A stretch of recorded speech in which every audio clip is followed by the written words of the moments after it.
All right, so this tutorial is to help you get into Q4 Summative Reading Assessment for American Lit. So we're just going to start. We have a browser open here. I have logged into my Google account, by the way, so you're going to want to do the same.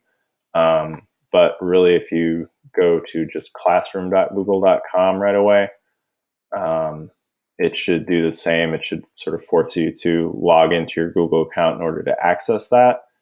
And that's what you have to do to get into any of your other classes, because we're all on Google Classroom at Brown Deer. So that should be pretty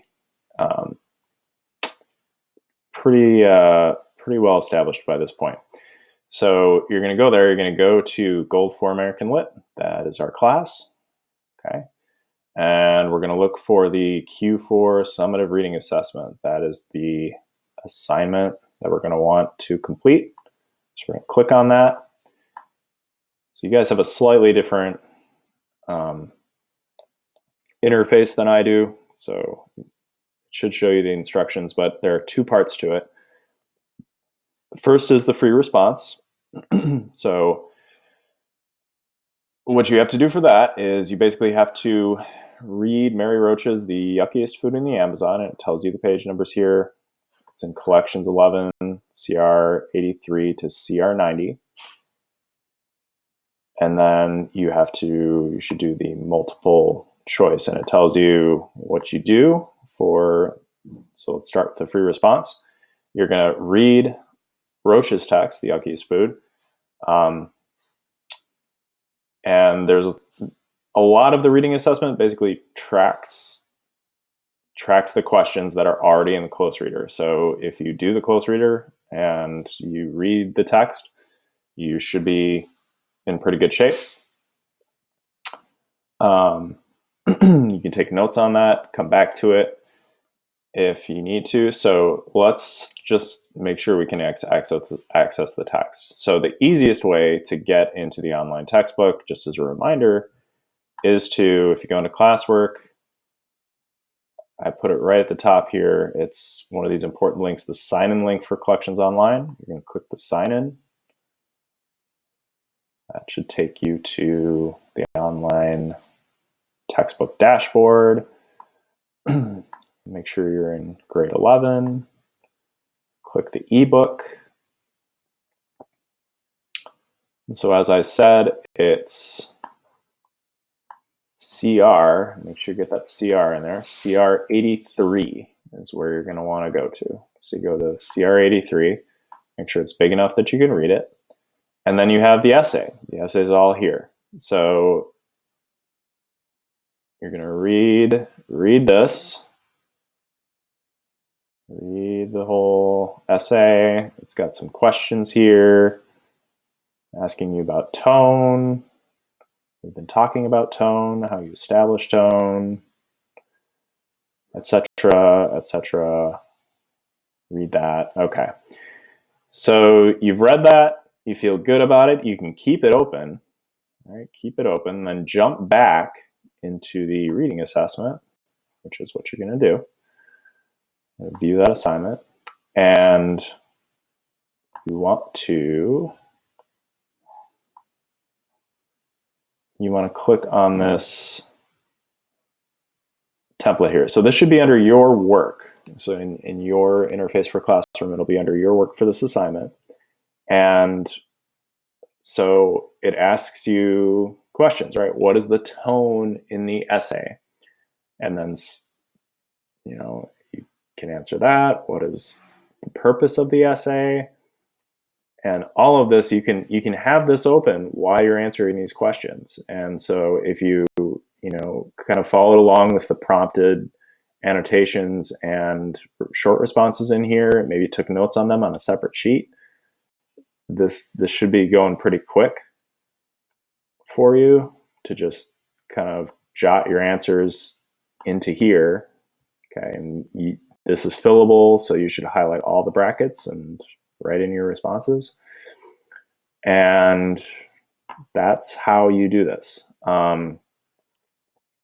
We have talked about tone. We have talked about purpose. At this point, this is a summative assessment. So if you do need to go back and review what those are, you are welcome to go back into my mini lessons that I've taken time to explain all of those. The learning intentions are all in the Q4 instructional calendar, so you can use that as a quick guide to jump back quickly if you need to. Central idea, we've definitely talked about that throughout the year.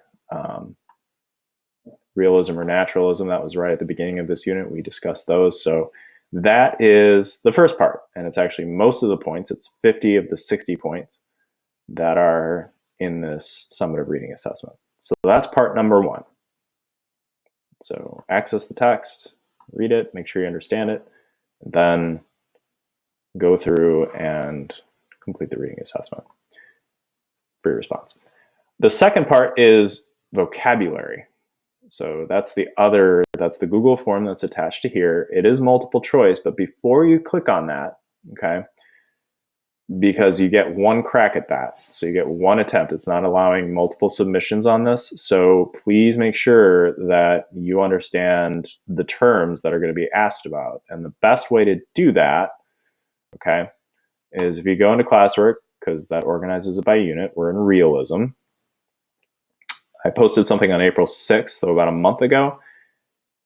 And these are your vocabulary resources. So these are all of the terms and definitions that you could be asked about. So please make sure, you can also have this open while you do the form. It's not going to lock you out of that. It's because it's basically application. It's going to be using the words in a sentence is what it's going to be asking you about for all those questions. So if you read this and you feel like you have a good grasp on these terms, then you can jump right into doing that form, and that'll be the other part of the reading assessment. So I do believe that reasonably explains everything here. So you should be able to do the reading assessment successfully. Keep in mind, even if you don't turn it in by the due date, there will be a late penalty assessed, but you can still turn that in before the final deadline for basically everything except the summative writing assessment, which is May 29th. So even though it says due this evening, May 6th, 11:59, you can still turn that in.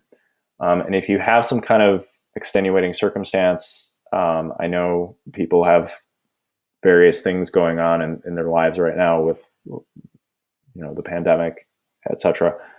Please make a private note on your submission just saying, hey, Mr. Taylor, I'm sorry this is late. I was caring for an ill family member, or I had to look after my siblings, or if there's anything that's getting in the way, I'm very willing to consider that and waive late penalties for this. So please take that into account. Also, we are passing complete for semester 2, so that really does kind of alleviate some of that stress of maybe not, if you're gunning for an A, it sort of takes away some of that pressure to necessarily get that. I would like to see everybody perform as best they can, but just know that there isn't as much pressure on the grade with this. So if you do need to take that extra time, I'm very willing to accommodate that. Any other questions, please feel free to email me, jtaylor@browndeerschools.com, and good luck.